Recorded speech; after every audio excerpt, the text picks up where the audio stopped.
Madam మనకు రీసెంట్గా ఒక కాల్ వచ్చింది మేడం. ఈ అబ్బాయికి ఇప్పుడు పెళ్ళయింది. పెళ్లి కాక ముందుకు ఒక అమ్మాయితోని లవ్లో ఉండే.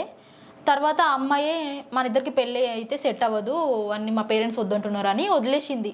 ఎవరికి వాళ్ళు బాగానే ఉన్నారు. ఈ అబ్బాయి వేరే లైఫ్ స్టార్ట్ చేసిండు, వేరే అమ్మాయిని పెళ్లి చేసుకున్నాడు. ఇప్పుడు ఆమె ఇప్పుడు ఏదైతే ఆ అబ్బాయి ఫస్ట్ ఆమె లవ్ చేసిండో ఆమె ఇప్పుడు వచ్చి ఇతని మీద రేప్ కేసు పెట్టింది. సో అలాంటప్పుడు ఇతను ఎలా ప్రూవ్ చేసుకోవాలి? ఇతనికి రీసెంట్ టైమ్స్లో ఇటువంటి falls promise of marriage and rape cases ఎక్కువైపోయినాయి. సో ఈ సందర్భంలో ఇతను నిజంగా ఆవిడని పెళ్లి చేసుకోవాలనే ఉద్దేశంలో ఉన్న ఆవిడే నో చెప్పింది కాబట్టి అటువంటి ఎవిడెన్స్లు, వాట్సాప్ మెసేజ్లు, మెయిల్స్ ఇవి ఏమైనా ఉంటే డెఫినెట్గా ఆయన ఇన్నోసెంట్ అని ప్రూవ్ చేసుకోవచ్చు.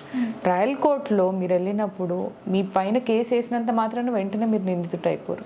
ఓకే, మీరు వెంటనే మీకు కన్విక్షన్ వచ్చేది. డెఫినెట్గా కోర్టు ఇవన్నీ చూస్తుంది. కొంతమంది 3-4 ఏళ్ళ తర్వాత వచ్చి కూడా కేసెస్ వేస్తున్నారు.